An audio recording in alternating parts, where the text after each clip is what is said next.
నమస్కారం CCC digital 230 news bulletin కు స్వాగతం. ఈనాటి వార్తలకు ముందుగా ముఖ్యాంశాలు.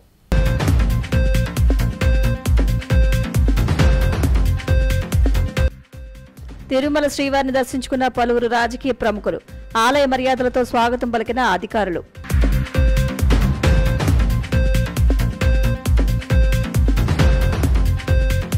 సంక్షేమానికి తెలుగుదేశం పార్టీ మారుపేరిన ఎమ్మెల్యే నజీర్ అహ్మద్, తల్లికి వందనం పథకంతో ప్రతి ఇంట్లో సంతోషాలు వెల్లివిరిశాయని వ్యాఖ్య.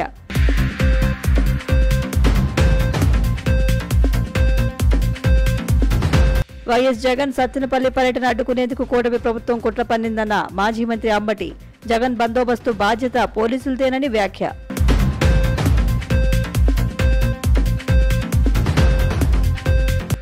మంగళగిరి జనసేన పార్టీ కార్యాలయంలో జనవాణి కార్యక్రమం. ప్రజల నుంచి అర్జీలు స్వీకరించిన రాష్ట్ర Mala corporation chairman doctor Pedapudi Vijay Kumar. School బస్సుల ఫిట్నెస్, రవాణా నిబంధనల ప్రకారం ఉన్నాయో లేదో పరిశీలించేందుకు త్వరలో ఆకస్మిక తనిఖీలు నిర్వహించనున్నట్లు జిల్లా రవాణా శాఖ అధికారి ఆర్ సురేష్ చెప్పారు. ఇందుకోసం 8 మంది రవాణా శాఖ అధికారులతో 2 బృందాలను నియమిస్తామన్నారు. నిబంధనల మేరకు లేని స్కూల్ బస్సులను సీజ్ చేస్తామని స్పష్టం చేశారు. తూర్పుగోదావరి జిల్లాలోని విద్యార్థులు తిప్పే స్కూల్ బస్సులు భద్రంగా ఉన్నాయో లేదో తెలుసుకునేందుకు త్వరలో ఆకస్మిక తనిఖీలు చేపట్టనున్నట్లు జిల్లా రవాణా శాఖ అధికారి ఆర్ సురేష్ వెల్లడించారు. జిల్లా వ్యాప్తంగా సుమారు 1260కి పైగా స్కూల్ బస్సులు ఉండగా వాటిలో దాదాపు 200కు పైగా బస్సులకు ఫిట్నెస్ పూర్తి కాలేదు. మిగిలిన బస్సులను కొత్తగా ఏర్పాటు చేసిన ఏటీఎస్ కేంద్రాల ద్వారా ఫిట్నెస్ చేశారు. ఉభయ గోదావరి జిల్లాలకు విద్యా కేంద్రంగా ఉన్న రాజమహేంద్రవరంలోని వివిధ విద్యా సంస్థల నుంచి ఉభయ గోదావరి జిల్లాల్లోని వివిధ ప్రాంతాలకు నిత్యం వేలాది మంది విద్యార్థులను వారి స్వగ్రామాలకు ఇళ్లకు చేరుస్తూ ఉంటాయి. ఒక విధంగా విద్యార్థుల ప్రాణాలు స్కూల్ బస్సుల నిర్వహణ, ఫిట్నెస్ పైనే ఆధారపడి ఉంటాయి. ఈ నేపథ్యంలో జిల్లాలోని స్కూల్ బస్సులు భద్రమేనా అన్న ప్రశ్నలు ఉత్పన్నమవుతున్నాయి. దీనిపై జిల్లా రవాణా శాఖ అధికారి పి సురేష్ స్పందిస్తూ స్కూల్ బస్సులను ఏటీఎస్ సెంటర్లలో క్షుణ్ణంగా పరిశీలించిన తర్వాతే ఫిట్నెస్ సర్టిఫికేట్లు జారీ చేస్తారని, తల్లిదండ్రులు ఎలాంటి ఆందోళన చెందాల్సిన అవసరం లేదని భరోసా ఇచ్చారు. పాఠశాలలు ప్రారంభమైన నేపథ్యంలో త్వరలోనే స్కూల్ బస్సులు నిబంధనల మేరకే ఉన్నాయా లేదా అన్న విషయాన్ని పరిశీలించేందుకు ఆకస్మిక తనిఖీలు చేస్తామన్నారు. ఫిట్నెస్ లేకపోయినా, నిబంధనల మేరకు నిర్వహించకపోయినా వాటిని సీజ్ చేస్తామని స్పష్టం చేశారు. రవాణా శాఖ అధికారులతో పాటు విద్యాసంస్థల యాజమాన్యాలు కూడా స్కూల్ బస్సుల నిర్వహణపై శ్రద్ధ వహించాలని సూచించారు. ఇటీవల జిల్లాలో చోటు చేసుకున్న ఘోర రోడ్డు ప్రమాదాలు డ్రైవర్ల తప్పిదాల వల్లే జరిగాయని ఆయన చెప్పారు. జిల్లాలో 1261 స్కూల్ బస్సులు ఉన్నాయి తూర్పుగోదావరి జిల్లాలో. అయితే ఈ 1261 గాను రమారమిగా 300 బస్సులు ఫిట్నెస్ ఇంకా చేయించలేదు. అది వివిధ కారణాల చేత ఏంటంటే కొంచెం రిపేర్ల నిమిత్తం ఉండటం కానీ, బళ్ళు అమ్మేసేసేయటం కానీ వేరే జిల్లాలకి, అలాగే ఫైనాన్షియల్ ప్రాబ్లమ్స్ వల్ల కానీ కొంచెం పక్కన పెడతాం జరుగుతుంది. సో ఆ 300 బళ్ళల్లో కూడా మళ్ళీ మిగతా బళ్ళు కూడా యాజ్ ఎర్లీ యాజ్ పాసిబుల్గా ఫిట్నెస్ చేసేస్తారు. ప్రతి బస్సు కూడా పిల్లలను తీసుకెళ్లేటటువంటి స్కూల్ బస్సు కూడా ఫిట్నెస్ కవర్ అయి ఉండాలి. ఇది మేము అన్ని స్కూల్ యాజమాన్యాలకు కూడా ఒకటే చెప్తున్నాము. రవాణా శాఖ తరఫున ప్రతి స్కూల్ బస్సు కూడా ఫిట్నెస్ కవర్ అయి ఉండాలి. ఫిట్నెస్ కవర్ అవ్వకపోతే మాత్రం స్కూల్ పిల్లల్ని తీసుకెళ్ళొద్దు. అలాగే 60 ఏళ్ళు పైబడినటువంటి ఎవరైనటువంటి డ్రైవర్ని మీరు డ్రైవర్గా తీసుకోవద్దు. ఒకటి. రెండోది, డ్రైవింగ్ చేసేటటువంటి స్కూల్ బస్ డ్రైవింగ్ చేసేటువంటి ఏ డ్రైవర్ అయినా కూడా 5 ఏళ్ళు హెవీ లైసెన్స్ మీద 5 ఏళ్ళు అనుభవం కలిగి ఉండాలి. లేనోళ్ళు అనర్హులు. మూడవది, ప్రతి స్కూల్ బస్సు కూడా అటెండెంట్ ఉండాలి. ఎందుకోసం అంటే పిల్లల్ని ఎక్కించినాక కానీ ఎక్కేటప్పుడు తల్లిదండ్రుల దగ్గర నుంచి జాగ్రత్త తీసుకుని ఆ స్టెప్స్ మీద జాగ్రత్త ఎక్కించుకుని తీసుకెళ్ళి కూర్చోబెట్టాలి. అలాగే దిగేటప్పుడు జాగ్రత్తగా వాళ్ళని దింపి మరలా వాళ్ళ పేరెంట్స్కి అప్పచెప్పాలి. ఇది వీళ్ళ బాధ్యత. సో నెక్స్ట్, సైడ్ మెష్లు కూడా క్లియర్గా ఉండాలి. ప్రతి బండి కూడా మెష్ కవర్ అయి ఉండాలి, గ్రిల్స్. లేదంటే చిన్నపిల్లలు కదా, గౌకునే స్కూలుకి గౌకునే పిల్లలు చేతులు కానీ బయట పెడితే ఇబ్బంది పడతారు. గౌకునే బస్సులు వెళ్తూ ఉంటే పక్కన లారీలు వెళ్తూ ఉంటాయి. కాబట్టి దయచేసి నేను ఒకటే స్కూల్ యాజమాన్యానికి ఒకటి చెప్తాను, మీరు చాలా జాగ్రత్తలు తీసుకోవాలి స్కూల్ పిల్లల విషయంలో. యాజమాన్యం మీది ప్రధాన పాత్ర. ఇది రవాణా శాఖలో ఒక పాత్ర అయితే మాది ఎన్ఫోర్స్మెంట్ వింగ్. సో మీరు ఎంతసేపు కూడా వాళ్ళకి సంబంధించినటువంటి స్కూల్ మీద పిల్లలకి ఎలాగైతే మీరు చదువు చెప్పి వాళ్ళని మంచిగా ఎలా తీర్చిదిద్దుతున్నారో, క్షేమంగా స్కూల్ నుంచి ఇళ్ళకి వెళ్ళాలి, ఇళ్ళ నుంచి మళ్ళీ స్కూల్స్కి రావాలి. ఇది మీ బాధ్యత. అలాగే మీ డ్రైవర్లకు కూడా ప్రతి వాళ్ళకి చెప్పండి, జాగ్రత్తగా వెళ్ళాలి, నిదానంగా వెళ్ళాలి, స్పీడ్ డ్రైవింగ్ పనిచేయదు, డ్రంక్ అండ్ డ్రైవ్ పనిచేయదు, సెల్ ఫోన్ మాట్లాడితే వెళ్ళకూడదు, లైసెన్స్ లేకుండా వెళ్ళకూడదు. ఇన్ని రకాలైన జాగ్రత్తలు ప్రతిసారి కూడా మీరు చెప్పాలి. మీరు చెప్పి పంపించాలి. మీ ట్రాన్స్పోర్ట్ ఇన్ఛార్జి కూడా చెప్పాలి. మీరు ఈ జాగ్రత్తలు తీసుకున్నట్టయితే ఎటువంటి ప్రమాదాలు జరగడానికి కూడా ఆస్కారం కనపడదు. ఇంకొకటి నెక్స్ట్ మేము ఒక 2 టీములుగా వేసి అన్ని స్కూల్ బస్సులు కూడా కంపల్సరీగా స్పెషల్గా తనిఖీలు చేపడతాము. ఎవరైతే స్కూల్ బస్సు ఫిట్నెస్ కవర్ అవ్వలేదో, ఎవరైతే రోడ్ సేఫ్టీ పాయింట్ ఆఫ్ వ్యూలో తప్పులు చేశారో అని తెలిస్తే కంపల్సరీగా బండి సీజ్ చేస్తాము నిర్ముఖమాటంగా. ఎవరైనా సరే రవాణా చట్టాన్ని ఎవరు ఉల్లంఘించినా సరే శిక్షార్హులు. దయచేసి యాజమాన్యం కూడా దృష్టిలో పెట్టుకుని పిల్లల్ని క్షేమంగా ఇంటి నుంచి స్కూల్కి తీసుకురండి, మరలా క్షేమంగా ఇంటికి దింపండి. స్కూల్ బస్సులు ఫిట్నెస్ చేసేటప్పుడే కంపల్సరీగా ఆ ఫిట్నెస్ ఉందా లేదనేది ఎటువంటి చూడాలి. ఇప్పుడు ఏటీఎస్ టెస్టింగ్ స్టేషన్స్ చేస్తున్నారు. ఒక పద్ధతిగా ఉంటుంది, పద్ధతి ప్రకారం ఉంటుంది. ఎటువంటి ప్రాబ్లం ఉండదండి. 100% కూడా జాగ్రత్తలు పాటిస్తారు. వాళ్ళు పాటించి రూల్ ప్రకారమే అవన్నీ కూడా ఏమైనా ప్రాబ్లమ్స్ ఉన్నా కూడా ఫైండ్ అవుట్ చేస్తారు. చేసేసి ఇమీడియట్గా దాన్ని రెక్టిఫై చేస్తేనే ఫిట్నెస్ వస్తుంది. అది ఏ ప్రాబ్లం ఉన్నా కూడా అవ్వండి. చెయ్యాలి సార్. ఫిట్నెస్లు అనేది ఎటువంటి డీవియేషన్ ఉండదు సార్. అది సార్. వీఐపీ ప్రారంభ విరామ దర్శన సమయంలో కేంద్ర మంత్రి పీయూష్ గోయల్, రాష్ట్ర మంత్రులు అనగాని సత్యప్రసాద్, టీజీ భరత్ స్వామివారి సేవలో పాల్గొని మొక్కులు చెల్లించుకున్నారు. వీఐపీ ప్రారంభ విరామ దర్శన సమయంలో కేంద్ర మంత్రి పీయూష్ గోయల్, రాష్ట్ర మంత్రులు అనగాని సత్యప్రసాద్, టీజీ భరత్ స్వామివారి సేవలో పాల్గొని మొక్కులు చెల్లించుకున్నారు. దర్శనానంతరం వీరికి రంగనాయకుల మండపంలో వేద పండితులు వేద ఆశీర్వచనం అందించగా ఆలయ అధికారులు స్వామివారి తీర్థ ప్రసాదాలు అందజేసి పట్టు వస్త్రంతో సత్కరించారు. मेरे जन्मदिन के साथ मुझे मिला, ईश्वर ने हम सबको बहुत दिया है और ईश्वर ही हम सबकी रक्षा करता है, हम सबको बल देता है, हम सबको विकास करने के लिए अवसर देता है। तिरुपति बालाजी के दर्शन मैं हर वर्ष करता हूँ और ऊर्जा लेके जाता हूँ और आशीर्वाद और तेज और उत्साह के साथ अपना काम कर सकूं, देश और समाज की सेवा कर सकूं और एक विकसित भारत बनाने के लिए एक गिलहरी की तरह छोटा योगदान हम हर भारतवासी करें तो भारत एक विश्व गुरु, एक विश्व शक्ति बनेगा।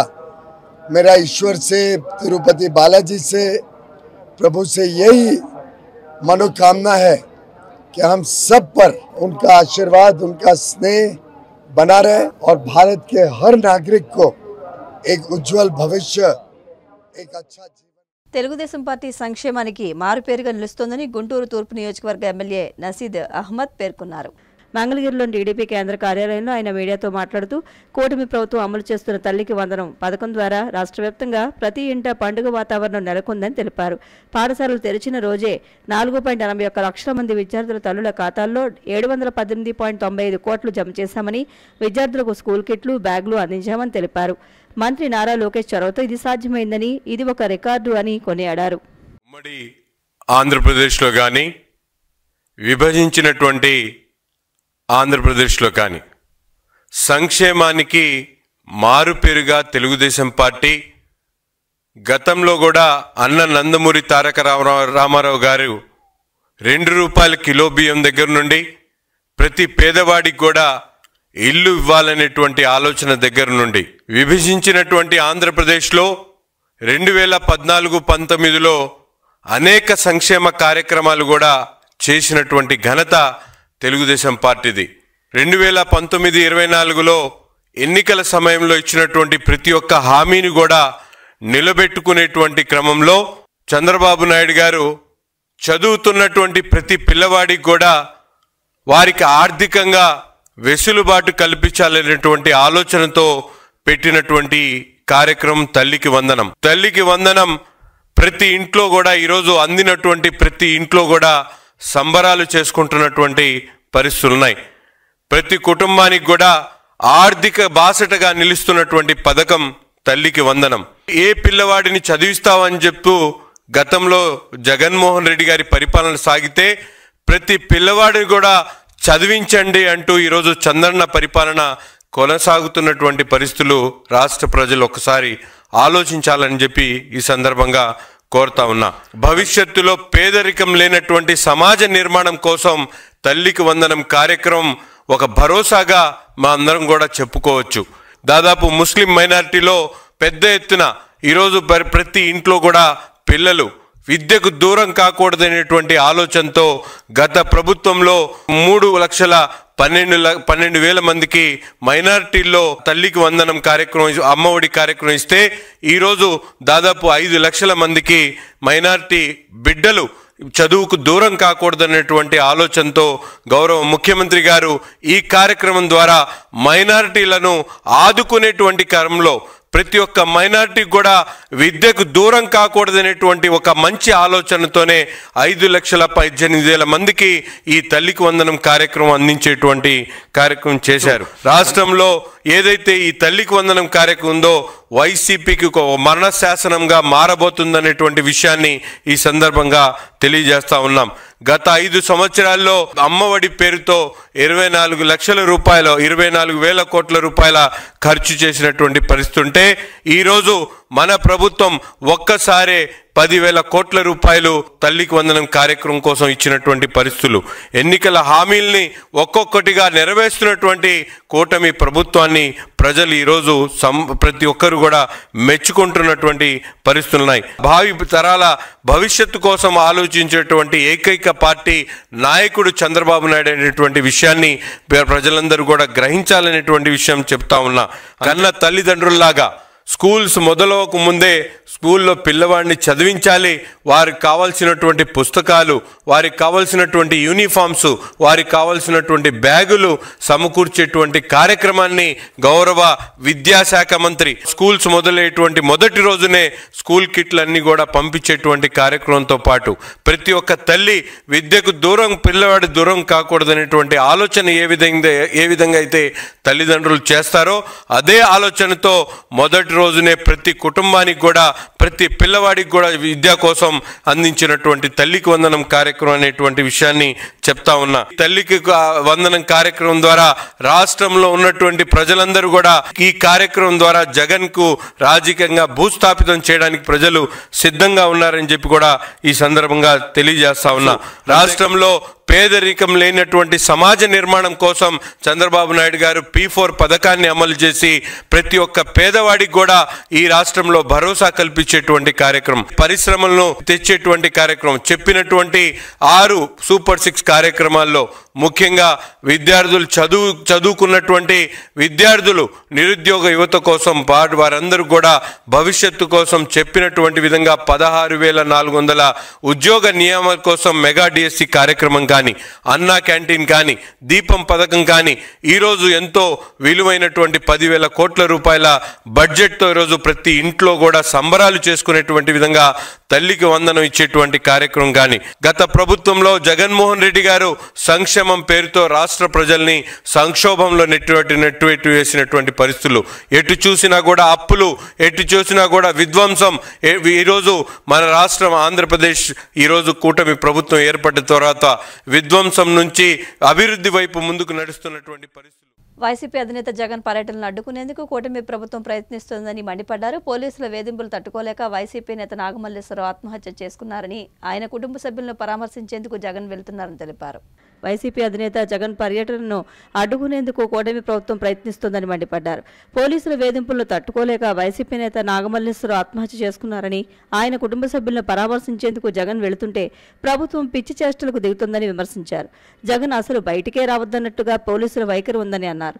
జగన్ బందోబస్తు ఏర్పాటు బాధ్యత పోలీసులదేనని, జగన్ పర్యటించొద్దని అనడం కరెక్ట్ కాదని అంబటి చెప్పారు. జగన్ పర్యటన సందర్భంగా హింస సృష్టించేందుకు చంద్రబాబు, లోకేష్ ప్రయత్నిస్తున్నారని మండిపడ్డారు. ఒక మనిషి చనిపోతే ఆ కుటుంబ సభ్యుల్ని పలకరించడానికి వెళ్ళినా కూడా ఆంక్షలు పెట్టి ఇబ్బంది పెట్టాలనేటువంటి ప్రయత్నం చంద్రబాబు నాయుడు గారు చేయటం చాలా దురదృష్టకరమని ఈ సందర్భంగా నేను చెప్పదలుచుకున్నాను. అలా జగన్మోహన్ రెడ్డి గారు ఇంట్లోంచి బయటకు వస్తే ఊరుకోమనేటువంటి పద్ధతుల్లో వ్యవహరిస్తున్నారు చంద్రబాబు నాయుడు గారు, లోకేష్ గారు పోలీసు యంత్రాంగాన్ని ఉపయోగించి. మొన్న పొదిలి వ్యవహారంలో కూడా చూసాం. జగన్మోహన్ రెడ్డి గారు పొదిలి పొగాకు రైతులను పరామర్శించడానికి వెళ్ళారు. వెళ్తే ఏంటంటే మీరు చేసే ఎకిలి చేష్టలు నాకు అర్థం కాలేదు. అమరావతి మహిళలు ఏదో ఎవరో అన్నారని కేసులు పెట్టారు, అది వేరే విషయం. కొమ్మినేని శ్రీనివాస్ గారిని అరెస్ట్ చేశారు, అది వేరే విషయం. అక్కడ మహిళల్ని రెచ్చగొట్టి ఓ 10 మందిని నల్లబెల్లులు పెట్టి క్షమాపణ చెప్పాలి, ఎదురు వస్తారా? ఏమిటి చేస్తానని అడుగుతా ఉన్నా. అదేమంటే వాళ్ళ మా మీద అందరి మీద కేసులు పెట్టారు. కేసులు పెట్టి కోర్టులో ప్రొడ్యూస్ చేసేటువంటి పరిస్థితి చేస్తున్నారు. ఒక రాక్షసత్వంగా మీరు ప్రవర్తిస్తున్నారు. ఇవాళ జగన్మోహన్ రెడ్డి గారు కూడా రెంటపాళ్ళ గ్రామం వెళ్ళి ఆ కుటుంబాన్ని పరామర్శించాలనుకుంటే ఒక బాధిత కుటుంబం పోలీసుల యొక్క దౌర్జన్యం వలన, పోలీసుల యొక్క హెరాస్మెంట్ వలన ఆత్మహత్య చేసుకున్నటువంటి వ్యక్తి నాగమల్లేశ్వరరావు. ఇవాళ కూడా ఒక ఆయన గుత్తా లక్ష్మీనారాయణ గారు పోలీసు హెరాస్మెంట్ తట్టుకోలేక ఆయన కూడా విషం తాగి వాళ్ళ హాస్పిటల్లో చావు బతుకుల మధ్యలో ఉన్నాడు. ఈ విధంగా పోలీసు యంత్రాంగం నాయకుల మీద, మా నాయకుల మీద పడి ఇష్టం వచ్చినట్టుగా ప్రవర్తన చేస్తుంటే వారికి మనోధైర్యాన్ని కల్పించడం కోసం, వారి కుటుంబాలకు మనోధైర్యాన్ని కల్పించడం కోసం జగన్మోహన్ రెడ్డి గారు వెళ్తే మేము సహించమనే పద్ధతుల్లో ఇది చాలా దుర్మార్గమైనటువంటి అంశం. ప్రజాస్వామ్యంలో ఇవి తగదు. అనేక సందర్భాల్లో అనేక చోట్లకి వెళ్తాం, వాళ్ళని పరామర్శిస్తాం. సరే, జగన్మోహన్ రెడ్డి గారు వెళ్తున్నారంటే చాలామంది అనుసరిస్తారు. అది భగవంతుడు ఇచ్చినటువంటి అదృష్టం, రాజశేఖర రెడ్డి గారు ఇచ్చినటువంటి క్రేజ్ ఆయనకి. దాన్ని మీరు ఎలా కంట్రోల్ చేసుకోవాలో ఆలోచించాలి తప్ప ఈ రకమైనటువంటి పిచ్చి చేష్టలు చేయటం చంద్రబాబు నాయుడు గారికి, పోలీస్ యంత్రాంగానికి సరైనటువంటి విధానం కాదని ఈ సందర్భంగా నేను చెప్పదలుచుకున్నాను. ఈ భారతదేశంలో ఎక్కడికైనా వెళ్ళి స్వేచ్ఛ భారత పౌరుడికి ఉంది. దానిలో మాజీ ముఖ్యమంత్రి గారికి ఖచ్చితంగా ఉంటుంది. తమ కార్యకర్త మరణిస్తే ఆ కుటుంబాన్ని ఓదార్చవలసినటువంటి బాధ్యత జగన్మోహన్ రెడ్డి గారికి ఉంది కాబట్టే 18వ తారీఖున వెళ్ళి వారిని పరామర్శించి పలకరించి రావాలని నిర్ణయించుకున్నారు, వెళుతున్నారు. దానికి మీరు అడ్డంకులు సృష్టించడం సరైనటువంటి విధానం కాదు. అది అప్రజాస్వామికం, కక్షపూరితం. అది జగన్మోహన్ రెడ్డి గారు బయటకు వస్తే మేము బతకలేమనేటువంటి పరిస్థితులు మీరుంటే నాకు అర్థం కాదు. మీ తెలుగుదేశం పార్టీ బయట రాకుండా లోపల ఎట్టి పెట్టేస్తారు. మన ఇళ్లలోనే మా కార్యకర్తలు ఏమైనా జైల్లో పడేస్తున్నారు. జగన్మోహన్ రెడ్డి గారిని ఇంట్లో బంధించి ఏదో చేయాలని మీరు అనుకుంటున్నారు. ఇది చాలా ప్రమాదకరమైనటువంటి సంకేతాలు ఇస్తుంది. ఇప్పటికైనా చంద్రబాబు నాయుడు గారు, లోకేష్ గారు, తెలుగుదేశం పార్టీ ఇలాంటి అప్రజాస్వామికమైన విధానాలను పక్కన పెట్టి ప్రజాస్వామ్యయుతంగా ప్రవర్తించాలని మీ ద్వారా వారికి హెచ్చరిస్తున్నారు. జనసేన పార్టీ ఎమ్మెల్యేలు జనవాణి కార్యక్రమంలో పాల్గొని రాష్ట్రంలోని పలు ప్రాంతాల నుండి వచ్చిన ప్రజల సమస్యలకు సంబంధించిన అర్జీలు స్వీకరిస్తున్నారు. అనంతరం వాటిని అధినేత దృష్టికి తీసుకువెళ్లి పరిష్కరిస్తామని హామీ ఇస్తున్నారు. ఈ నేపథ్యంలో మంగళగిరి జనసేన పార్టీ కేంద్ర కార్యాలయంలో నిర్వహించిన జనవాణి కార్యక్రమంలో పలు ప్రాంతాల నుంచి వచ్చిన ప్రజల నుంచి రాష్ట్ర Mala corporation chairman doctor Pedapudi Vijayakumar అర్జీలు స్వీకరించారు. పలు సమస్యలపై తక్షణం సంబంధిత అధికారులతో మాట్లాడి పరిష్కార మార్గాలు చూపారు.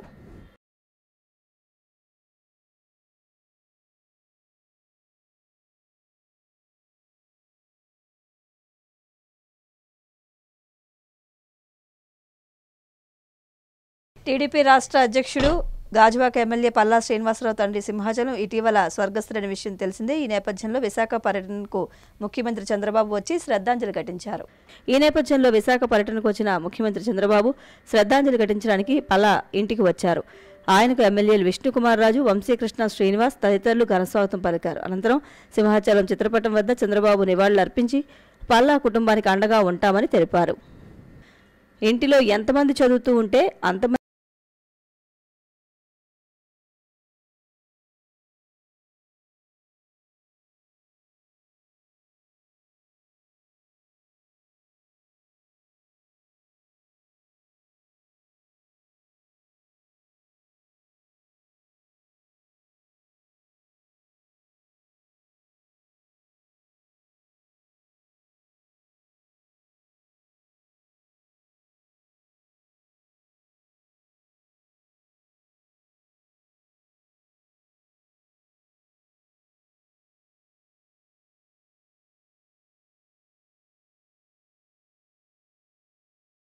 ఇంటిలో ఎంతమంది చదువుతూ ఉంటే అంతమందికి పాఠశాలలు తెరిచే నాటికి తల్లికి వందనం పథకం అమలు చేస్తామని ఇచ్చిన హామీని నిలబెట్టుకున్న ఘనత చంద్రబాబు ప్రభుత్వానికి దక్కిందని టీడీపీ పొలిట్ బ్యూరో సభ్యులు శ్రీనివాసులు రెడ్డి పేర్కొన్నారు.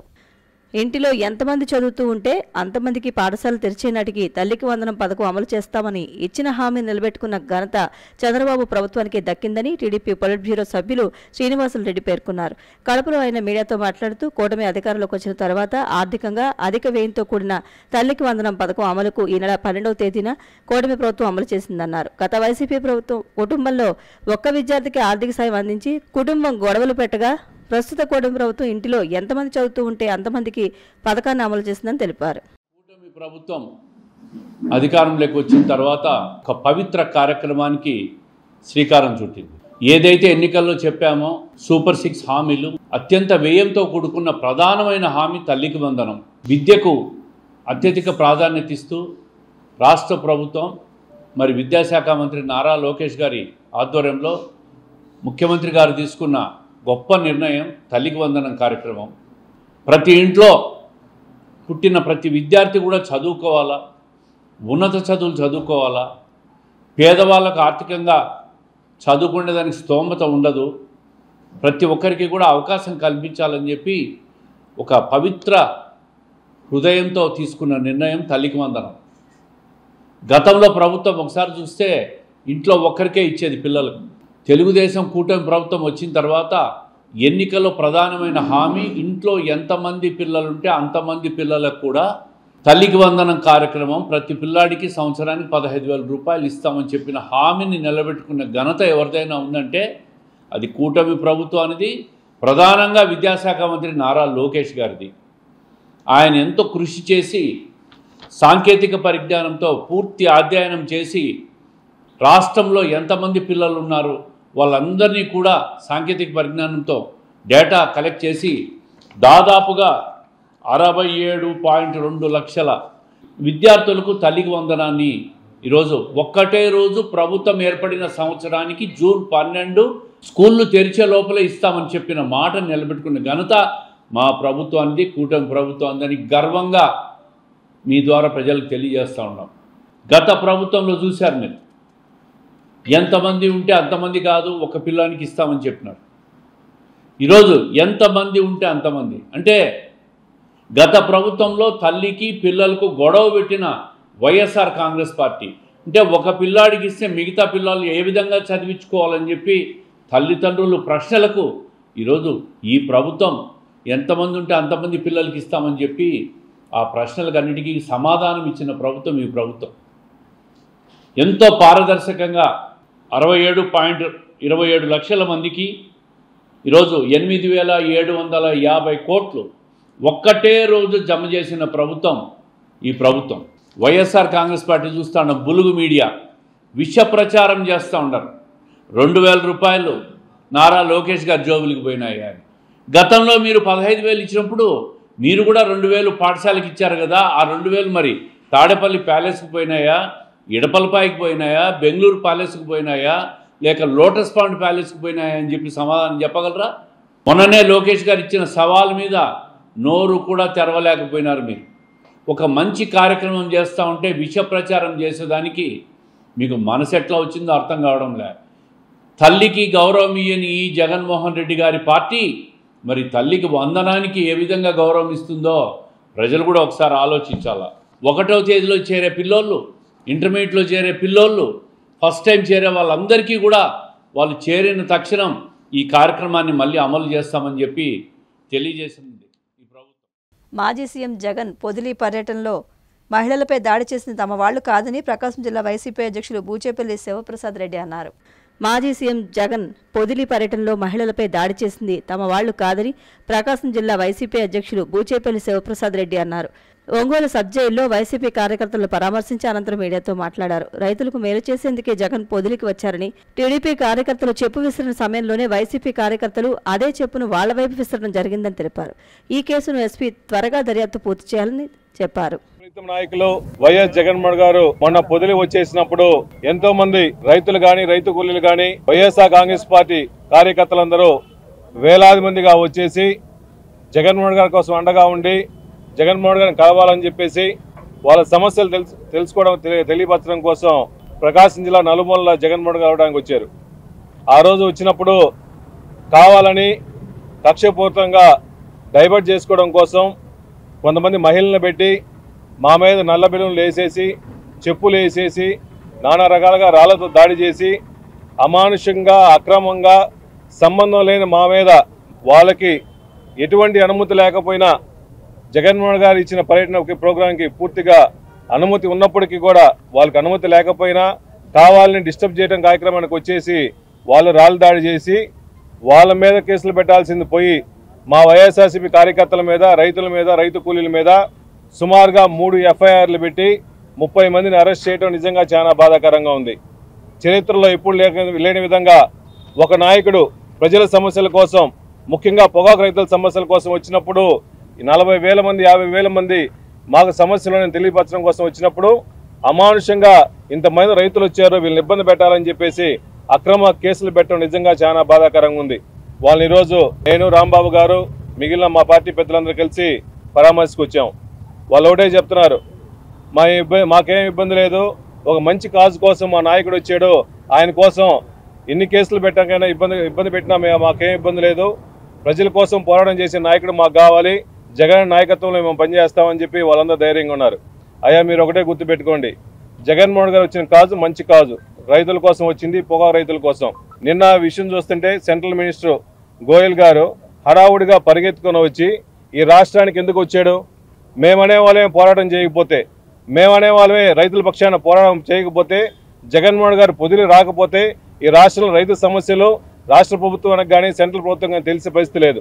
వచ్చిన పాటనే చంద్రబాబు నాయుడు గారు కూడా ఈ రాష్ట్రం నుంచి 150 కోట్లు, సెంట్రల్ గవర్నమెంట్ నుంచి 150 కోట్లు ఇవ్వమని చెప్పి అడిగారు. సెంట్రల్ గవర్నమెంట్ నుంచి డబ్బులు రావడం లేట్ అయినా కూడా స్టేట్ గవర్నమెంట్ పెద్ద మనసు చేసుకొని ఆ 150 కోట్లు రిలీజ్ చేసి దయచేసి పొగాకు రైతుల్ని ఆదుకోవాలని తెలియజేస్తున్నాం. పశ్చిమ ప్రకాశం జిల్లాలో కూడా కనిగిరి ప్రాంతంలో కూడా పెద్దారవీడి ప్రాంతంలో రైతులు ఈ రోజు కూడా రోడ్డు మీద కూర్చొని బైఠాయింపు చేసి సుమారుగా 4 కిలోమీటర్లు 5 కిలోమీటర్ల ట్రాఫిక్ జామ్ అయింది. రైతులు మొత్తం అడ్డుకున్నారంటే రైతులకు ఎంత సమస్యలు ఉన్నాయో. ఈ ప్రభుత్వంలో రైతులు ఎన్నో కష్టాలు పడుతున్నారు, ముఖ్యంగా పొగాకు రైతులు ఎన్నో కష్టపడుతున్నారు. కాబట్టి దయచేసి ఆదుకోవాల్సిన బాధ్యత, కనీస బాధ్యత రాష్ట్ర ప్రభుత్వం ఉంది. కాబట్టి దయచేసి డబ్బులు రిలీజ్ చేసి బోర్డు ద్వారా అవసరమైతే గోడౌన్స్ తీసుకోండి, ఏఎంసీలు తీసుకోండి, మార్క్ఫెడ్ నుంచి తీసుకోండి, దయచేసి అన్ని పర్చేజ్ చేయవలసిందిగా, రైతుల ఆత్మహత్యలు నివారించడం కోసం మీరు ఎంబటే పర్చేజ్ చేయాలని చెప్పి కోరుకుంటున్నాము. ఈ దర్యాప్తు చేసే ఎస్పీ గారు కూడా మేమందరూ రిపోర్ట్స్ కూడా పంపించాం, మేము కూడా కంప్లైంట్లు ఇచ్చాము. దాడులు చేసింది మేము కాదు, దాడులు చేసింది మొట్టమొదటి దాడులు చేసిన వాళ్ళు చెప్పులు దాడులు చేశారు. దాంట్లో ఒకరు ఇద్దరు అదే చెప్పు వాళ్ళ మీద వేయడం జరిగింది, చూశాను, నేను వీడియో క్లిప్పింగ్ చూశాను. అట్లీస్ట్ వాళ్ళ మీద కేసులు పెట్టలా, మావాడు ఒక్క కార్యకర్త ఏదో చెప్పేసారని చెప్పి 30 మంది మీద కావాలని కేసులు పెట్టారు. ఇంకా చాలా మంది మీద కేసులు ఉన్నాయని చెప్తున్నారు. నిష్పక్షపాతంగా ఎవరికి ఏ ఇబ్బంది లేకుండా ఈ కార్యక్రమానికి వచ్చిన వాళ్ళని రైతులను ఇబ్బంది పెట్టకుండా దయచేసి ఫేర్ దర్యాప్తు చేయాలని చెప్పి మనస్ఫూర్తిగా కోరుకుంటున్నాను. విశాఖ స్టీల్ ప్లాంట్లో అక్రమంగా తొలగించిన కాంట్రాక్టు కార్మికులను తక్షణమే విధుల్లోకి తీసుకోవాలని, కార్మికులపై రాష్ట్ర ప్రభుత్వ నిర్బంధం ఆపాలని సిఐటియు జిల్లా ప్రధాన కార్యదర్శి కుమార్, ఏఐటియుసి జిల్లా అధ్యక్షులు మన్మథరావులు డిమాండ్ చేశారు. విశాఖ స్టీల్ ప్లాంట్లో అక్రమంగా తొలగించిన కాంట్రాక్ట్ కార్మికులను తక్షణమే విధుల్లోకి తీసుకోవాలని, కార్మికులపై రాష్ట్ర ప్రభుత్వ నిర్బంధం ఆపాలని సిఐటియు జిల్లా ప్రధాన కార్యదర్శి కుమార్, ఏఐటియుసి జిల్లా అధ్యక్షులు మన్మథరావులు డిమాండ్ చేశారు. కాంట్రాక్ట్ కార్మికులకు మద్దతుగా విశాఖ జగదాంబ జంక్షన్లో అఖిలపక్ష కార్మిక సంఘాలు, ప్రజా సంఘాల ఆధ్వర్యంలో నిరసన కార్యక్రమం నిర్వహించారు. ఈ సందర్భంగా వారు మాట్లాడుతూ స్టీల్ ప్లాంట్ను కాపాడుతామన్న కూటమి ప్రభుత్వ పెద్దలు కార్మికుల ఉపాధిని కాపాడలేకపోయారని విమర్శించారు. 7.3 మిలియన్ టన్నుల సామర్థ్యంతో నడుస్తున్న స్టీల్ ప్లాంట్లో అదనంగా 6,000 మంది కార్మికుల అవసరం ఉన్నప్పటికీ పనిలో ఉన్న 4,500 మంది కార్మికులను అక్రమంగా తొలగించడాన్ని తీవ్రంగా తప్పుపట్టారు. మాట్లాడతారని చెప్పి మేము అడుగుతా ఉన్నాం. మోడీ గారు, మీకు ఆంధ్ర రాష్ట్రం మీద ఏమాత్రం చిత్తశుద్ధి గాని అభిమానం గాని ఉన్నట్టయితే విశాఖపట్నం స్టీల్ ప్లాంట్ ప్రైవేటీకరణ చెయ్యటం లేదు అని ప్రకటించిన తర్వాత మాత్రమే మీరు విశాఖపట్నంలో అడుగు పెట్టాలి అని చెప్పి చెప్తా ఉన్నాం. దేశభక్తి అని చెప్పి ఓ పక్కన పేరు చెప్తూ ఉన్నారు, మరో పక్కన దేశభక్తి పేరు చెప్పి ప్రభుత్వ రంగ పరిశ్రమలైనటువంటి మొత్తం ప్రభుత్వ రంగాన్ని, అది స్టీల్ ప్లాంట్ మొదలుపెట్టి బ్యాంకులు, ఎల్ఐసి, పోర్టులు, విమానాశ్రయాలు, ఇలా అన్నింటినీ కూడా కార్పొరేట్ కంపెనీలకు కట్టబెడుతున్నారు. నిన్నగాక మొన్ననే మనం చూసాం, ఎయిర్ ఇండియా యాక్సిడెంట్ అయింది. ఎయిర్ ఇండియాలో ఇంతవరకు యాక్సిడెంట్ అనేది గతంలో ఎప్పుడో మనం కని విని చూడలేదు. కానీ అది ప్రైవేట్ పరం అయిన తర్వాత, టాటా గ్రూప్ తీసుకున్న తర్వాత అతి భారీ ప్రమాదం, ల్యాండ్ ఫ్లైట్ టేకాఫ్ అయినటువంటి 30 సెకండ్స్ లోనే కూలిపోయిందంటే అది పూర్తిగా యాజమాన్యం తాలూకా నిర్లక్ష్యం, ప్రైవేటు యాజమాన్యం తాలూకా నిర్లక్ష్యం. కాబట్టి ఇటువంటివి పునరావృతం అవుతూ ఉంటాయి. యాజమాన్యం ప్రజల ప్రాణాలు, కార్మిక ప్రాణాల కంటే లాభాలే పరమావధిగా పెట్టుకుంటాయి. కాబట్టి ఏ విధమైన తనిఖీలు గాని, ఏ విధమైన భద్రతా చర్యలు గాని చేపట్టకుండా ఇటువంటి ప్రమాదాలు జరగడానికి కారణం అవుతుంటాయి. అందుకనే మేము చెప్పదలుచుకున్నాం, ఈ రాష్ట్రంలో కూటమి ప్రభుత్వం ఎన్నికలకు ముందు పవన్ కళ్యాణ్ గారు గాని, చంద్రబాబు నాయుడు గారు గాని, మేము అధికారంలోకి వస్తే స్టీల్ ప్లాంట్ ని కాపాడుతాం, స్టీల్ ప్లాంట్ ని ప్రైవేట్ పరం చేయడము అని చెప్పి చాలా పెద్ద ఎత్తున ప్రకటనలు చేశారు. ఆ రకంగానే విశాఖ ప్రజలు, రాష్ట్ర ప్రజలు ఈ కూటమికి అత్యధిక మెజార్టీకి ఇచ్చి గెలిపించారు. కానీ పరిస్థితి ఏంటి? ఏడు దాటిందాక ఓడమల్లయ్య, ఏడు దాటాక ఓడమల్లయ్య అనేటట్టుగా ఎన్నికలు అయిపోయిన తర్వాత స్టీల్ ప్లాంట్ ని మొక్కలు చేసి అమ్మకడానికి పెట్టారు. ఈ రోజున మనం చూసుకుంటే ఎప్పుడూ లేనట్టుగా స్టీల్ ప్లాంట్ ను మొట్టమొదట పోస్కో కంపెనీ కట్టబెట్టాలనుకున్నారు. దాన్ని కార్మికులందరూ పోరాడి అడ్డుకున్నారు. ఈ రోజున ఇడి భాగాల్ని మొక్కలు చేసి బిఎఫ్ ఒకరికి, కోకర్ ఒకరికి, బ్యాటరీస్ ఒకరికి, అలాగే రోలింగ్ మిల్స్ ఒకరికి, ఇలాగ డిపార్ట్మెంట్ల వారీగా కట్టబెట్టాలని చూశారు. కార్మికులు దానికి అంగీకరించలేదు. అందుకనే ఈ రోజున మొత్తంగా గుర్తుగా ఎంత వైబల్టీ ఉంటే ఎవరు తీసుకోరు. కాబట్టి దీన్ని తగ్గించాలని పర్మనెంట్ కార్మికులు తొలగిస్తున్నారు. కాంట్రాక్ట్ కార్మికులు 4,000 మందిని తొలగించారు. మరో పక్కన మేము 11,440 కోట్ల రూపాయలు ప్యాకేజీ తీసుకొచ్చామని చెప్తూ ఆ ప్యాకేజీలోని ₹1 కూడా ప్లాంట్ అభివృద్ధికి గాని, ప్లాంట్ గనుల కోసం గాని, ముడిసరుకు కోసం గాని, కార్మికుల జీతాల కోసం గాని చెల్లించకుండా మొత్తం ఆ డబ్బులన్నింటినీ కూడా పాత అప్పులు తీర్చడానికి ఉపయోగించుకున్నారు. పైపెచ్చు మిగిలిన డబ్బులు రావాలంటే నువ్వు కార్మికులు తొలగిస్తేనే మిగిలిన డబ్బులు ఇస్తామని చెప్పి ఈ రోజున ఒత్తిడి చేస్తున్నారు. ఆ ఒత్తిడికి తలొక్కి స్టీల్ ప్లాంట్ యాజమాన్యం 4,400 మంది కాంట్రాక్ట్ కార్మికులు తొలగించింది. పర్మనెంట్ కార్మికుల్ని 1,250 మందికి తొలగించడానికి రంగం సిద్ధం చేసింది. మేము ఒక్కటే చెప్తున్నాం, ఈ ప్రభుత్వానికి ఏమాత్రం చిత్తశుద్ధి ఉన్నా చంద్రబాబు నాయుడు గారు, పవన్ కళ్యాణ్ గారు ఇద్దరు కూడా రేపు నరేంద్ర మోడీ గారి మీద ఒత్తిడి చేసి ఎట్టి పరిస్థితుల్లోనూ స్టీల్ ప్లాంట్ మేము అమ్మబోము అని ప్రకటన చేయించాలి. అది చెయ్యకుండా విశాఖపట్నంలో అడుగు పెట్టే నైతిక విలువలు లేదు నరేంద్ర మోడీకి అని చెప్పి చెప్పలేదు. వార్తలు ముగించే ముందు ముఖ్యాంశాలు మరొకసారి.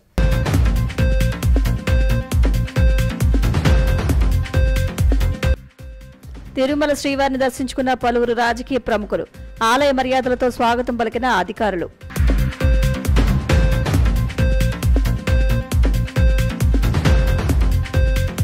సంక్షేమానికి తెలుగుదేశం పార్టీ మారుపేరిన ఎమ్మెల్యే నజీర్ అహ్మద్, తల్లికి వందనం పథకంతో ప్రతి ఇంట్లో సంతోషాలు వెల్లివిరిశాయని వ్యాఖ్య.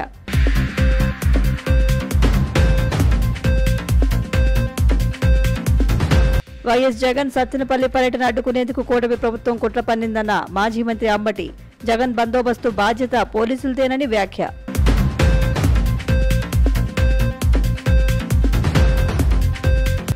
మంగళగిరి జనసేన పార్టీ కార్యాలయంలో జనవాణి కార్యక్రమం. ప్రజల నుంచి అర్జీలు స్వీకరించిన రాష్ట్ర Mala corporation chairman doctor Pedapudi Vijay Kumar. CCC digital 230 news bulletin ఇంతటితో సమాప్తం. నమస్కారం.